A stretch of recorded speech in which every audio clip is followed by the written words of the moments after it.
is Marcus Miller, your local realtor with Keller Williams out at the Kalamazoo Market Center. And I'm here today to give you the top things not to do when buying a home. First of all, you gotta know that if you out here doing wrong, it won't last forever. You can be out here robbing people. You can be out here selling drugs and get away with it 1,000,000 times. You get caught one time, they're gonna make up for that 1,000,000 times that you got away. And the risk ain't worth the reward. And let me throw something in there. You say if you doing wrong, it won't last forever. I'm gonna start a new saying: if you doing wrong, it won't last long. See, I like that's right. So if you're doing, I thought you was going there. If you're doing wrong, it won't last long. It won't last long. It won't last long. Okay. Like you see people out here who just got indicted at 50 years old. 50 years old, you got indicted, and you about to go do a 20-year sentence. All that money gone. That woman that you love, that you called your wife and your girlfriend, your wife, she's gone. She's gone, and it sounds good at first. I'm gonna be with you. I'm gonna ride this out until year 10 kick in. We got in the building today, Keller Williams' own Mr. Marcus Miller, and it looked like Brother Miller brought an award in with him. He got a little some type of recognition. What's up with this? What's up with this plaque? Yes. First of all, thanks for having me. Rookie of the Year for Keller Williams, Kalamazoo Market Center.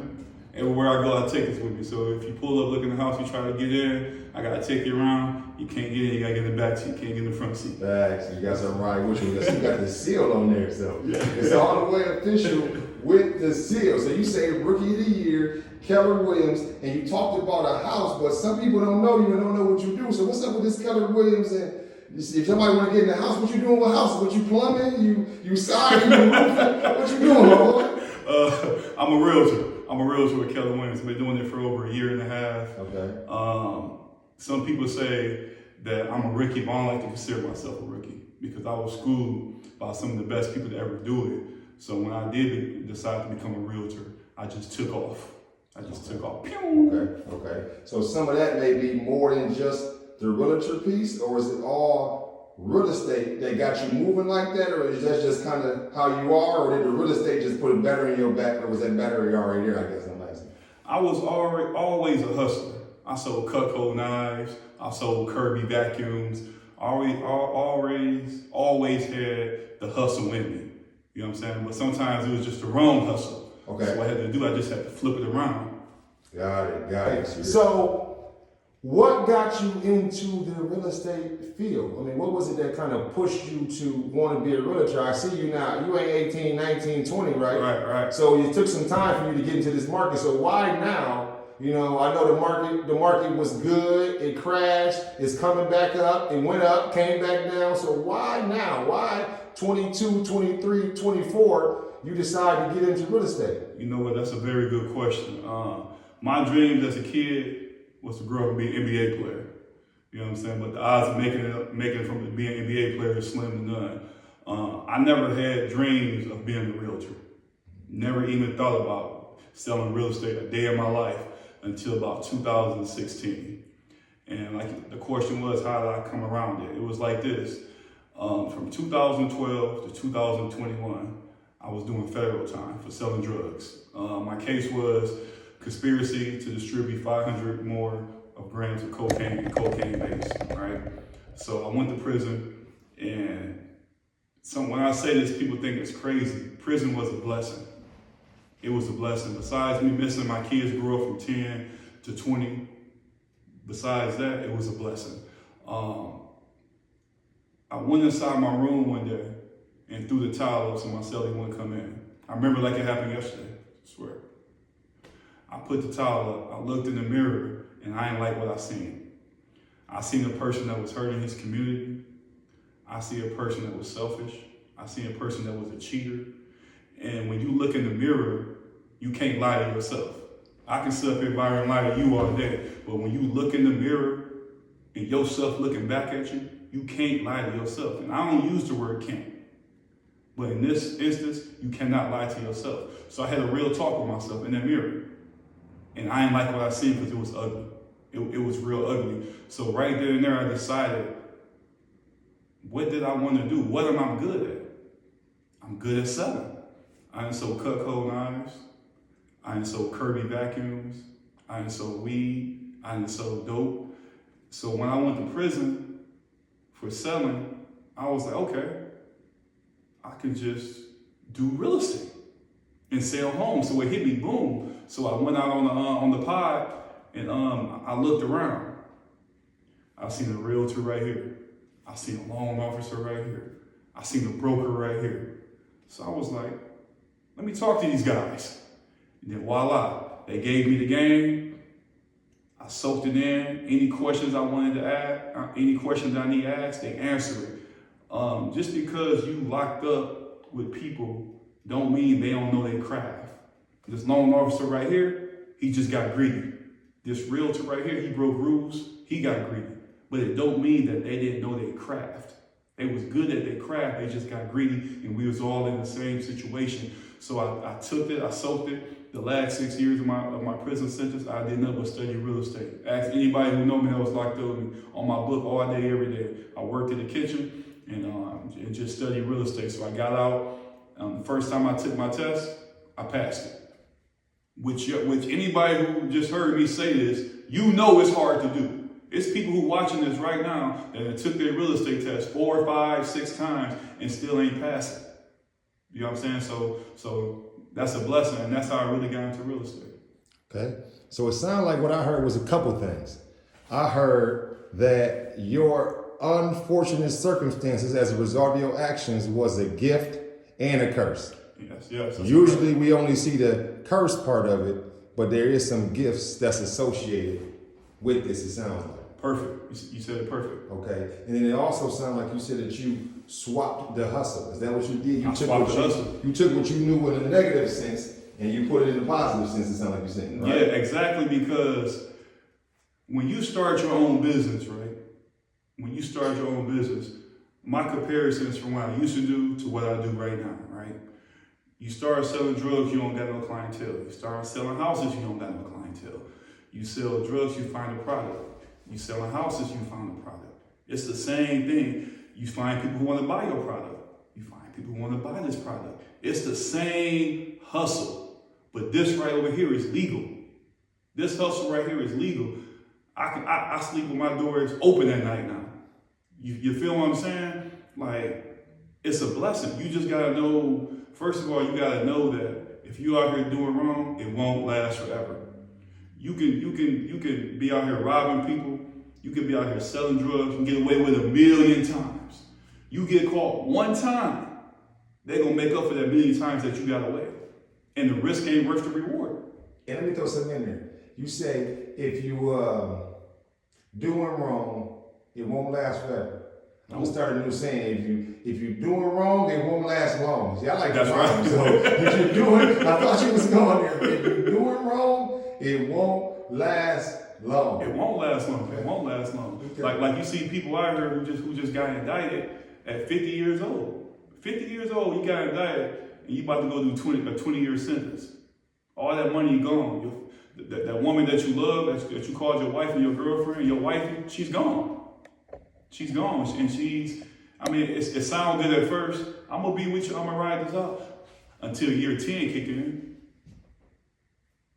Thanks. What brought us here together? We haven't known each other very long. Not at It's all. only been about 30 days, 45 days, and we still really don't know each other. There's been some conversations, but it ain't like we know each other. What brought us here today? How did we get together to do this? What's the connection that we have? The biggest connection we got is Nook. Okay. Nook, you know what I'm saying? Nook is the only person who I let cut my hair, right? I seen you over there doing your little podcast things upstairs in the business. Yeah. But we seen each other, but we really never spoke. We seen each other, but never really spoke to each other, right? So one day, Coco doing my hair, which is Nook's sister, and you was asking me some real estate questions. And the real estate questions you was asking me was, you not working with a realtor, but you buying a house by yourself, which I applaud you. And let me tell you, you did a good job, a good job. and he wanted some pointers and tips. So I gave him a home inspector that he can call to get his house inspected. I gave him some tips, and I told him if he need anything, free of charge, anything, just give me a call. So that's how we originally met. Okay. So I gave you a call, you got me the inspector, I worked with the inspector, it all turned out well. And then we got into a situation where you was kind of saying, I was maybe running into some red flags, or I was running into some danger zones. So with that, I want to ask you if you can give, based on my situation, 3 to 5 common mistakes that a person may run into when doing real estate. But I also want you to couple those with the solution. So here's a mistake, and then here's what to do to avoid that mistake. Mistake number 2, and then here's the remedy for that mistake. So my mistake might have been not using a realtor. So I'm gonna give you the first one. The first one is mistake. Would that be mistake number 1? Buying a house without a realtor. Can we say that, or we can't say that? We can definitely say that. Okay, hold on. Without buying a house without a realtor, the solution for that is to call Brother Marcus Miller at what that was again? Area code 517-775-0511. So I'm gonna let you start with the number 1 common thing, number 1 mistake that you can run into, and I want you to segue back into that number how I just laid it out for you. I got you. Number 1, use a realtor. If you got a property, especially like the one that Byron just bought, right? You can sell this house yourself. No ifs, ands, or buts about it. You don't need no help. But what you need help with is getting through the transaction, right? We do this every single day. I do this every single day, okay? Right now, I currently have 10 houses pending, under contract, about to close. And this is the beginning of March, right? So with that said, right, even though you can sell this house for yourself, you got to be able to understand contract law, right? Contract law, right? One of the mistakes that you made, which we talked about, of course, was he got a contract and it had no end date. No end date in the contract, so time is not of the essence, right? Time is not of the essence. You know what I'm saying? You close when you close. That was one of the mistakes. So if you think that you need a realtor, you can contact me, okay? And I'm genuine, okay? If you call me for advice, I'm not going to charge you. If you don't want to use me and want to use somebody else, I'm still content with that. I just want to make sure that you know what you're doing and ain't nobody trying to get down on you, okay? So Number 2. Number 2. Yeah. Number 2, what people like to. Number 2. People like to waive the home inspections, right? I totally disagree with that, right? Number 1, a home inspector in a home inspection is like when you buying a new car. It looks good on the outside. It looks real good on the outside. But guess what? Once the mechanic start checking it, he gonna find some stuff. And you may not be comfortable with it. You may not be comfortable with it. But imagine if you bought this car without getting it diagnosed and you found out something major was wrong with it. Ain't nothing wrong with getting a home inspection. But even if you're in a multiple offer situation, I would never waive the home inspection. Okay? Let's just say you're in a multiple offer situation and you do want to waive the home inspection, and I advise you not to. Right? What's a multiple offer situation? Okay, a multiple offer situation. Okay, say we got this house right here and everybody wants it.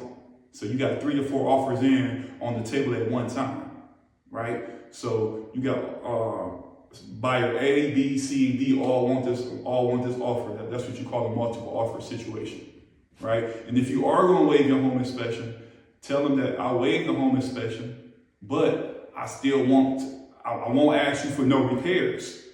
If some is required, then you still want to hold that right to walk away and get your earnest money deposit, which is similar to a security deposit. So it's ways that we know how to handle certain situations and still make sure you don't lose out at the same time. And what's number 3? Number 3 mistakes I see people make is thinking that you're going to find 10 out of 10 things. 10 out of 10 when it comes to buying a home. All right. Everybody wants the 3-bedroom. Everybody wants the full finished basement. Everybody wants the garage. Everybody wants the picket fence in the front. Everybody wants the huge backyard. Right. In the real world of real estate, if you find 7 out of 10 things in a home that you like, that's really a 10. Because the chances of you finding 10 out of 10 is slim to none. And if you do find that 10 out of 10, you're going to be in a multiple offer situation. I love that. And I will speak to that from experience. I don't know if this is being heard now, but I didn't get the picket fence. I didn't get the big backyard. I actually got a bando in the backyard. We were next to a straight up trap bando behind me, and I don't have the garage. But I have a 12 to 15 out of 10 of what I wanted and what the market is. So I really would tell somebody to honor that and respect that, because you may try to get all the amenities you want, and now you're paying over market, and you could be upside down in the house opposed to getting to something that is a stellar thing, but it's not everything you want. It's almost like with a woman. You're not going to get every single piece you want. You kind of got to say, okay, she might be bad, but it's the attitude. Okay, she might look good, but her breath stink. She might, you know what I'm saying, have long hair, but you can't stand her. So there's some things you want to say, like, okay, I can work with this because we understanding, we got a good vibe. The older we get, the less we're really looking at the stuff that's material and superficial. Is more about the structure. It's the plumbing. It's the piping. It's the electrical. It's the roof. It's the foundation. When you get older, you're not looking at the fence. That's right. You ain't looking at the yard, because you ain't gonna sleep in the yard. You ain't gonna sleep in the garage. You ain't gonna sleep in the right. For real. No, real talk. Real talk. You're gonna sleep in the house, and you gotta make sure something that's secure and solid, and something that's gonna last you for the long run. So I ain't gonna that's nicely said. Realtor expertise because I don't have none, but I did want to just cover that aspect, because I'm sitting here because this is a passion of mine, but I'm also sitting here because you was able to help me, and even when I offered to compensate you for the little bit that you did, I still, and I'm not gonna say a little bit as minimizing, but I only got a couple of advice. Right. I'm probably the easiest client if I was the client that you didn't have, because I just wanted to make sure I was making the right steps, because I'm doing a lot of stuff myself. So I kind of value people's time, and I know any time a person spends, they should be compensated for, because I want to be compensated for my time, because I'm one who has experienced lack of compensation for the efforts and knowledge and support that I give. So I never want to hear somebody else like that. But even when it came down to that, your thing, what was your answer to that? What was your answer? What was more important to you than the money? What was more important to me than money was I want to see you win. I want to see, let me just say this, right? There is not too many people of color in this market as a real estate agent, right? I mean, there just isn't, right? Known facts, right? And the difference between black home ownership and white ownership is this much apart, right? So whether you white, black, Chinese, Mexican, a lesbian, gay, and you got a question, everything is not about money. I want to see everybody win. I want to see everybody win. Like he said, he was trying to compensate me for what? I'm really not, I don't think I did nothing to get compensated for. If a person want to compensate me for making sure that they doing the right thing, I don't want it. I want to see people win, especially my young brothers out here. I want to see everybody win. I love to see everybody win. Like when I seen him, like he probably forgot that he told me that he was closed on the house on Wednesday. I called him. I was like, how did the closing go? You know what I'm saying? I can hear it in his voice, like, man, he remembered that I closed today. You know what I'm saying? Because I'm writing notes to make sure. Call Byron, see how his closing is. See how everything, do you still need more help with this? And let me help you with that, because you called me on the right day, Tuesday. And I said it fell through. We didn't close. You remember? Yeah. We was already down to the wire. We was down to the last day of the month. So when we talk again, we're gonna talk about the interest with mortgages that come when you close at the first of the month versus when you close at the end of the month. When you get the home inspection, when you don't get the home inspection. When you got an end date on the contract, when you don't, because although it was a red flag and it was a bad thing, it was strategic for me. So that's one thing about it is everybody's situation is different because we didn't want an end date. But that's not going to be a good idea for other people unless you got your strategy tight. And that's why you need somebody like you, because even when it came down to it, we was having an issue with the seller concession. Mm-hmm. And you said, well, make sure you use this terminology. It sounded like you stopped, took your time, went into your phone and found the note to make sure that you were telling me to say it right. And I can't say it didn't work because it didn't close before that. Right. I can't say it did work. I can't say it didn't work because but we didn't close. So when you gave me the information in the proper realtor terminology, that's what closed the deal. So I can say I could not close the deal until you took your time to stop and give me the exact verbiage I needed to use in order to make that happen. Thank you. The final, I know I said I was gonna give y'all 2 to 3, right? But I'm gonna give you this bonus. Mistakes not to do when buying a house. And this is a big one. You go to your credit union and your bank every single day. Every single day. They know you by name. They know your little dog by name. They know your kids by names. But when it comes to buying a house, you gotta leave the personal stuff alone. Just because you go to a bank don't mean that bank is the best bank for you to get a mortgage. Right? Because in real estate, there is no such thing as a perfect transaction. Would you agree? I agree. There is no such thing as a perfect transaction. So you need a lender who's going to fight for you. You need a lender who's going to fight for you. You need a lender that's going to know when to hold them and when to fold them, when to get you through to closing, when